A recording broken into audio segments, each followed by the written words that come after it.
దేశంలో సంవిధాన్ బచావో అని చెప్పి కాంగ్రెస్ నాయకులు రాహుల్ గాంధీ గారు ప్రతిరోజు కూడా రాజ్యాంగం పట్టుకొని తిరుగుతూ ఉన్నారు. కానీ ఇక్కడ తెలంగాణ ముఖ్యమంత్రి రేవంత్ రెడ్డి గారు సంవిధాన్కు హటావో అని చెప్పి ఆయన ఇక్కడ పనిచేస్తూ ఉన్నారు. రేపు జరగబోయే యువ సంగ్రామ సదస్సుకు అడుగడుగునా కూడా ఆటంకాలు కల్పిస్తూ ఉన్నారు తెలంగాణలో కాంగ్రెస్ ప్రభుత్వం.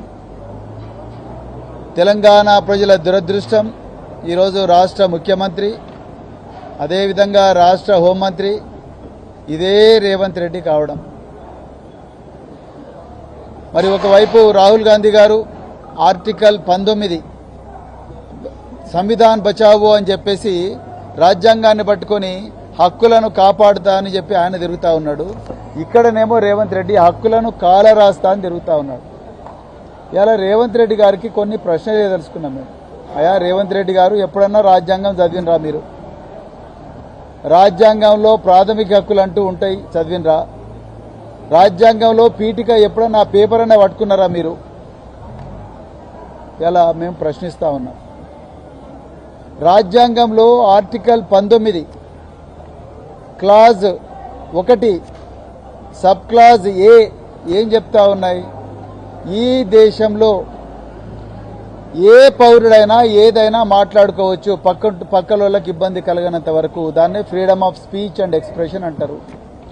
రెండవది ఆర్టికల్ అదే 19లో క్లాజ్ 1 సబ్ క్లాజ్ బి ఏం చెప్తా ఉన్నది? ఈ దేశంలో పౌరులు ఎవరైనా కూడా ఆయుధాలు పట్టుకోకుండా ఎక్కడైనా మీటింగులు పెట్టుకోవచ్చని రాజ్యాంగంలో article 19 clause 1 sub clause B చెప్తా ఉన్నది. ఇక మూడవది, ఎవరికైనా ఏమైనా ఇబ్బందులు అయితే అప్పుడు ప్రభుత్వాలు నియంత్రించవచ్చు ఈ సభలను అని చెప్తా ఉన్నాయి. ఇలా మేము అడుగుతా ఉన్నాం డీజీపీ గారిని, అదేవిధంగా జిల్లా కలెక్టర్ గారిని, అదేవిధంగా మల్కాజ్గిరి పోలీస్ కమిషనర్ గారిని, అదేవిధంగా హోంమంత్రి రేవంత్ రెడ్డి గారిని. ఇందులో మేము ఎవరికి ఇబ్బంది కలిగిస్తా ఉన్నాం? మీరు ఏ ఏ ప్రొసీజర్లు అయితే చెప్పినరో ఆ ప్రొసీజర్లన్నీ కూడా మేము ఫాలో అయ్యే జూన్ 30వ తారీఖు నాడు మేము జిల్లా కలెక్టర్కి అప్లై చేసినాం.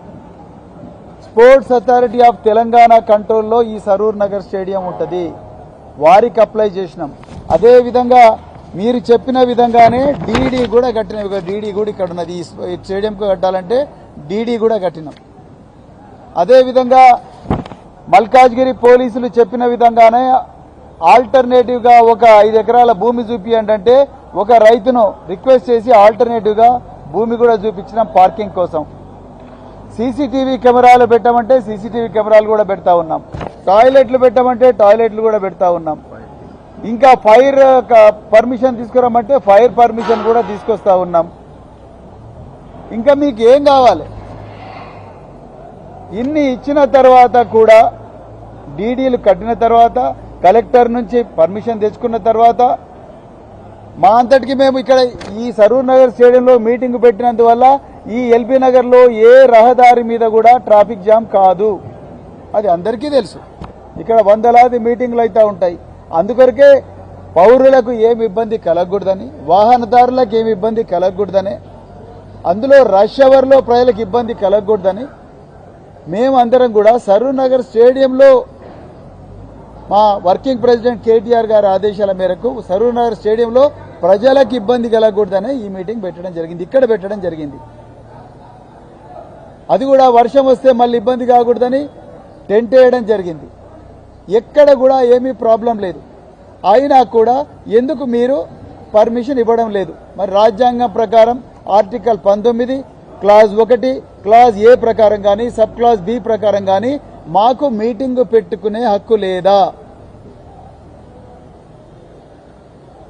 ఈరోజు రేవంత్ రెడ్డి గారు చెప్పాలి. మీ సంవిధాన్ బచావు అని రాహుల్ గాంధీ తిరుగుతున్నారుగా, ఇక్కడ మీరు ఆ సంవిధాన్ నాశనం కరు అంటున్నారు. మీరు ఎందుకు భయపడుతున్నారు రేవంత్ రెడ్డి గారు? మీరు ఆ రోజు బీఆర్ఎస్ ప్రభుత్వం అధికారంలో ఉన్నప్పుడు, బీఆర్ఎస్ పార్టీ అధికారంలో ఉన్నప్పుడు ఇదే సరూర్ నగర్ స్టేడియంలో మీ నాయకురాలు ప్రియాంక వధేరా గారు అదే జూన్ 8వ తారీఖు నాడు మీటింగ్ పెట్టుకుంటే ఒక్క నిమిషంలో ఆనాటి ప్రభుత్వం పర్మిషన్ ఇచ్చింది. ఎన్నో మీటింగులకు ఇక్కడ పర్మిషన్ ఇవ్వడం జరిగింది. నేనప్పుడు బీఎస్పీ అధ్యక్షుడిగా ఉన్న రాష్ట్ర అధ్యక్షుడిగా మాకు కూడా అప్పుడు పర్మిషన్ చాలా ఈజీగా వచ్చింది. అప్పుడు దేవేంద్ర సింగ్ చౌహాన్ రాచకొండ కమిషనర్గా ఉండే ఒక్క రోజులోనే పర్మిషన్ ఇచ్చేసిండు ఆయన. కానీ ఇక్కడ మాత్రం మీరు లాస్ట్ మినిట్ వరకు కూడా ఇబ్బంది పెడతా ఉన్నారు. మీకు ఇష్టం లేకపోతే మాకు రాసివ్వండి, మీ వల్ల ఇబ్బందులు అవుతున్నాయి, మీ వల్ల ప్రభుత్వం కూలిపోయే ప్రమాదం ఉన్నది, మీ వల్ల ఈ విధంగా ప్రాబ్లం అయ్యే ప్రమాదం ఉన్నది అని మీరు రాసివ్వండి కదా. మీకు ఏం ఇంటెలిజెన్స్ వచ్చిందని ఆపుతున్నారు? మీరు ఈరోజు ఆన్సర్ చెప్పాలి. ఇది మా హక్కు, రాజ్యాంగం ఇచ్చిన హక్కు, చట్టం ఇచ్చిన హక్కు. ఏ చట్టంలో కూడా శాంతియుతంగా జరిపే సభలను ఆపుకోమని ఎక్కడ కూడా లేదు. మీరు ఏ బేసిస్ మీద ఆపుతా ఉన్నారు? ఇవాళ మల్కాజ్గిరి పోలీస్ కమిషనర్ గారు, అదేవిధంగా డీసీపీ ఎల్బీ నగర్ గారు, అదేవిధంగా అడిషనల్ డీజీ తెలంగాణ గారు, మీరు చెప్పాలి ఈ విషయం. ఏ బేసిస్ మీద మా సభలు ఆపుతా ఉన్నారు?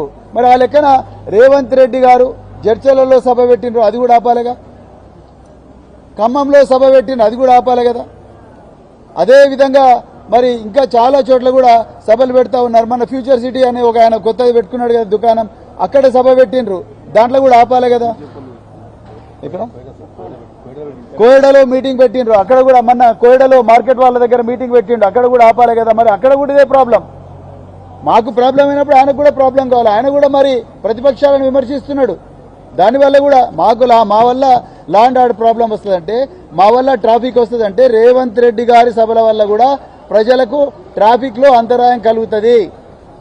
మరి ఆయన మాట్లాడే భాష వల్ల కూడా తెలంగాణలో కోపోద్రేకం అవుతున్నారుగా ప్రజలందరూ కూడా. ఆయన వల్ల కూడా కల్లోలం అవుతున్నదిగా. అంటే ఆయనకు ఒక న్యాయం, మాకు ఒక న్యాయమా? మరి నరేంద్ర మోడీ గారు వచ్చినప్పుడు పెరేడ్ గ్రౌండ్స్ లో ఆయన సభలకు ఇట్లా పర్మిషన్ ఇచ్చిండ్రు. మీరు ముఖ్యమంత్రి గారు, బండి సంజయ్ గారు, నరేంద్ర మోడీ గారు ఒకవైపు మైనర్ బాలిక ఏడుస్తూ ఉంటే అత్యాచారం జరిగిందని కడుపుబ్బా నవ్వుకున్నారు కదా వేలాది మంది ప్రజల ముందర. అదే పరేడ్ గ్రౌండ్స్ లో దానికి ఎట్లా పర్మిషన్ ఇచ్చిండ్రు డీజీపీ గారు? మరి మాకెందుకు పర్మిషన్ ఇవ్వడం లేదు? అది లాస్ట్ మినిట్ లో, రేపు 10 గంటలకు సభ అవుతున్నది, అన్ని కూడా అయిపోయినాయి. ఇప్పుడు మాకు ఇంతవరకు పర్మిషన్ ఇవ్వకపోతే ఏమనుకోవాలి? అంటే మీ ఉద్దేశం ఈ పర్మిషన్ ఇవ్వనంత వల్ల జనాలు అవుతారనుకుంటున్నారా? ఇంపాసిబుల్, అసాధ్యం. మీరు పర్మిషన్లతోని మా గొంతుకు నొక్కగలరేమో కానీ ప్రజల గుండెలను, వాళ్ళ గుండె చప్పుడును ఆపలేరు రేవంత్ రెడ్డి గారు. మీరెన్ని కుట్రలు చేసినా, కుతంత్రాలు చేసినా, మేము న్యాయ వ్యవస్థ తలుపు తట్టైనా మేము తప్పకుండా పర్మిషన్ తెచ్చుకుంటాం. మేము మర్యాదగా చెప్తున్నాం, దయచేసి శాంతియుతంగా చెప్తున్నాం. ఇది శాంతియుతంగా జరిగే సభ, ఎవరి మీదనో కోపంతో పెడుతున్న సభ కాదు. ఆకలితో అలమటిస్తున్న, బాధతో తల్లాడుతున్న